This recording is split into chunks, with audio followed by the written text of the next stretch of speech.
অবিতাশ বাবু, আমার আবিরের সঙ্গে দেখা করাটা খুব দরকার, আপনি একটু ব্যবস্থা করে দেবেন প্লিজ।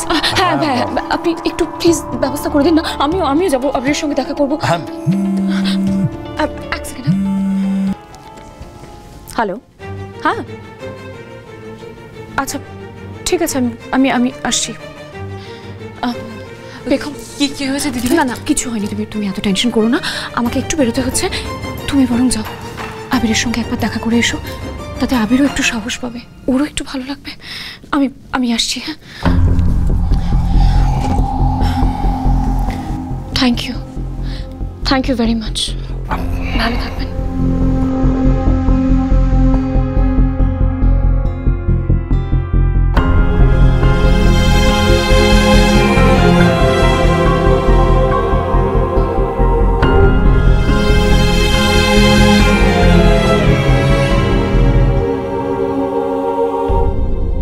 তোমরা এক্ষুনি চলো, আমার বিশ্বাস পেখম থানাতেই আছে। বড় মা, রনিতা, মায়ের শরীর ভালো নেই, আর দয়া করে তুই এসব নিয়ে অশান্তি করিস না প্লিজ। বারবার রনিতাকে আটকানোর কোনো মানে হয় না তমালিকা। রনিতা যখন বলছে পেখম লুকিয়ে চুরিয়ে বাড়ি থেকে বেরোচ্ছে, তখন বেরোচ্ছে। তার মানে আমরা যে কাজটা করার কথা বলছি ঠিক তার উল্টো কাজটাই ও করছে। আচ্ছা কাকিমণি, তুমি রনিতার কথার উপর বেস করে এগুলো বলতে পারছো? কি আশ্চর্য সৌকর্য, সব সময় রনিতা মিথ্যে কথা বলছে, এটাই বা ধরে নিচ্ছিস কি করে? আমাকে বিশ্বাস না হলে চলো না, থানায় চলো। সারা রাত আমি ওকে নজরে নজরে রেখেছিলাম। ইস, ভোরবেলা যে কিভাবে চোখটা লেগে গেল না, নয়তো গাছ হাতে নাতে ধরতাম। কাকে ধরার কথা হচ্ছে? কাকে আর ধরার কথা হবে? এই যে আমাদের রনিতা সকাল সকাল শুরু করে দিয়েছে, পেখম বেরিয়েছে, কোথায় গিয়েছে। রনিতার এই পেখম অবসেশন না কোনোদিন যাবে না, এই বাড়িতে অশান্তিও কমবে না, জানিস তো। আমি ফেড আপ হয়ে গেছি। তোমরা যে কেন আমার কথা বিশ্বাস করো না আমি না বুঝতেই পারি না। মেজো বৌদি, না জেনে কথাবার্তা বললে কেউ তোমাকে কি করে বিশ্বাস করবে বলো তো? পেখম আমার সঙ্গে ছিল, ইয়েস, ওর একটা কাজ ছিল তাই বেরিয়েছে। ফেরার পথে ওকে ওর একটা বন্ধুর বাড়িতে আমি ড্রপ করে দিয়ে এসেছি। তোমার সাথে হতেই পারে না, ইম্পসিবল। কি ইম্পসিবল? না কি হতে পারে না? এমনিতেও তো মেয়েটাকে এই বাড়িতে টেকা মুশকিল করে দিয়েছেন, স্পেশালি তুমি মেজো বৌদি। মেয়েটা যে একটু কষ্ট হয়েছে শান্তি পাওয়ার জন্য, ও একটু ওর বাড়িতে যাবে, নিজের মায়ের কাছে যাবে, সেটা উপায় নেই। ওর মাকে এমন ভাবে ইনসাল্ট করলে তোমরা। মেয়েটার মনের ভিতর দিয়ে যা যাচ্ছে সেটা যদি একটা বার তোমরা বুঝতে, ও যা টেনশনে রয়েছে সেটা যদি একটা বার তোমরা বুঝতে। আমাদের বাড়ির ছেলেটা এখন জেলের স্ত্রী, আমাদের মনের অবস্থাটাও বোঝে। এখন কি ওর বন্ধুর বাড়িতে যাওয়ার সময়? তুই বল কাকিমণি, আবির পেখমের হাজবেন্ড হয়। ওর কষ্টটা আমাদের সকলের থেকে অনেক বেশি বলে আমি মনে করি। বিশ্বাস করো, ওর তো একটু শান্তির দরকার, তাই আমি বাধ্য হয়ে ওকে ওর একটা বন্ধুর বাড়িতে ড্রপ করে দিয়ে এসেছি। তুই এখন সবসময় ওই মেয়েটার সঙ্গে ঘুরঘুর করছিস, তাই না শ্রী? হ্যাঁ, দেখছিস না বাড়িতে একের পর এক পরিবারের লোকজনের সাথে ও কি করে যাচ্ছে? দেখতে পাচ্ছি আমি কাকিমা, আমি বেশ ভালো করেই দেখতে পাচ্ছি যে ওই মেয়েটা আমাদের বাড়ির ভালো ছাড়া মন্দ করছে না। কিন্তু আমার জীবনটা বাঁচিয়ে দিল ওই মেয়েটা, সেগুলো সব তোমরা ভুলে গেলে কাকিমণি। আমি কিন্তু ভুলিনি। Yes, and I'm very much grateful for that. ও আচ্ছা, তাহলে ঠিক এই কারণে তুমি পেখমকে আড়াল করার চেষ্টা করছো। Stop this, মেজো বৌদি। I said stop this. এর মধ্যে আড়াল করা কোথা থেকে এলো? বর্দি ভাই, তুমি জানো পেখম কোথায় আছে?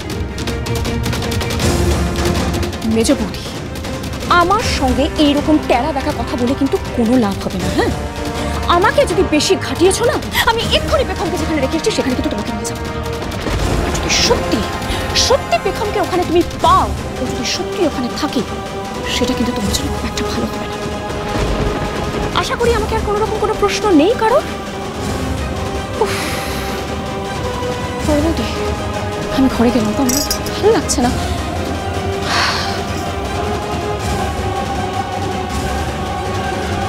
ও গড, কোনোভাবে ম্যানেজ দিলাম। পেখম যেটা করতে চাইছে সেটা যেন ও করতে পারে ঠিক করে। একদিন যেমন আমাকে সেভ করেছিল, ঠিক তেমনি ভাবে যেন আমার ভাইটাকেও বাঁচিয়ে নেয় ভগবান। তুমি দেখো। আমি পেখমের সাথে এখন দেখা করতে চাই না, প্লিজ ওকে চলে যেতে বলুন। কেন আবির? তুমি আমার সঙ্গে কথা বলতে চাও না? সিরিয়াসলি? কিন্তু আমাকে তো কথা বলতেই হবে আবির।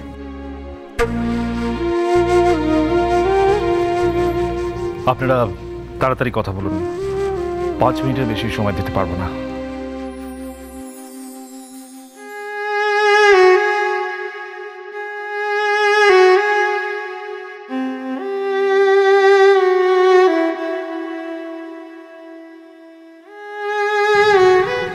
আবির, তুমি আমার সঙ্গে কেন কথা বলতে চাইছো না? তুমি আমার মুখোমুখি কেন হতে চাইছো না আবির? কেন আমার সঙ্গে কথা বলতে চাইছো না? আমাকে কেন আবার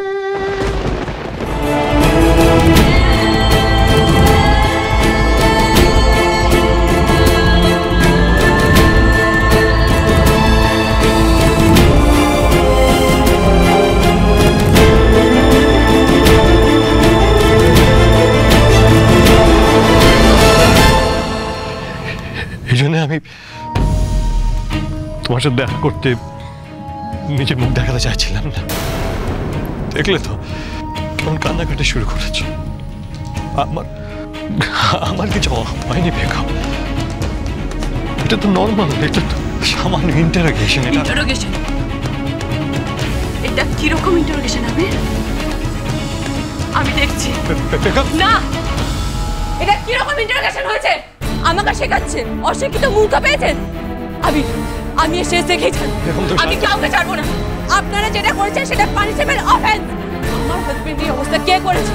ইন্টারোগেশনের নামে আপনারা এটা করতে পারেন না।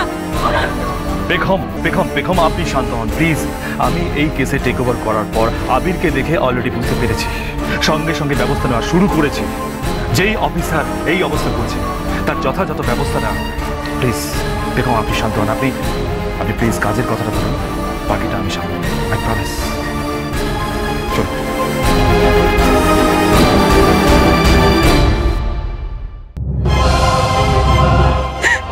সবকিছু আমার জন্য হয়েছে আবির।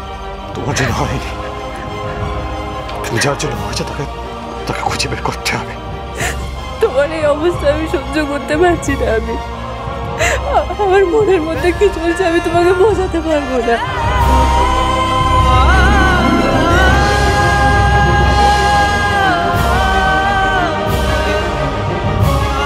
এখন আমার এইটুকু আঘাত দেখে তুমি পুলিশগুলোকে ভয় দেখিয়ে দিয়েছে। আর একটু মনে জোর করলে আমাকে তুমি উদ্ধার করতে পারবে না,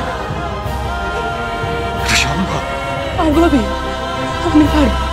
আমাকে 2 দিন সময় দাও, আমি তার মধ্যে কিছু না কিছু একটা করবোই।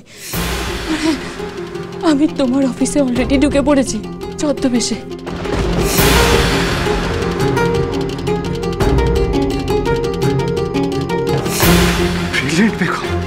তোমার দ্বারা সাথে সম্ভব, কিন্তু বেগম আমি তোমার সাথে এখন নেই। এই কাজটা অনেক রিস্ক আছে, যা করবে সাবধানে করো। আমি যা করছি সাবধানে করছি আমি। আর হ্যাঁ, তোমার কাছ থেকে একটা ইনফরমেশন নেওয়া ছিল। তোমাদের অফিসে সব সিসিটিভি ফুটেজ কোথায় কিভাবে আমি দেখতে পাবো বলতে পারবে? আমি এটা জানার জন্য এখানে এসেছি আবির। প্লিজ আমাকে বলো। আমি এরপরই অফিসে যাবো, অলরেডি অনেকটা লেট হয়ে গেছে আবির। প্লিজ আমাকে বলো, প্লিজ।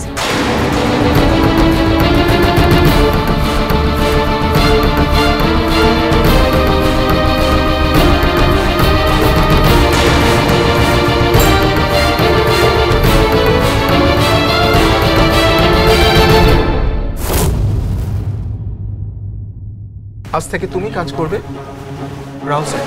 Okay sir. আর তুমি সুমন স্যারের সাথে। ওকে। আর অনন্যা, হ্যাঁ স্যার, হ্যাঁ স্যার, হ্যাঁ স্যার। আজ থেকে তুমি রিপোর্ট করবে তিয়াস ম্যামকে। হাত থেকে সময় চলে যাচ্ছে। রাহুল আর সুমনের উপর নজর রাখতে হবে আমাকে। আবিরের বস অব্দি পৌঁছাতে হবে আর সিসিটিভি ফুটেজগুলো চেক করতে হবে।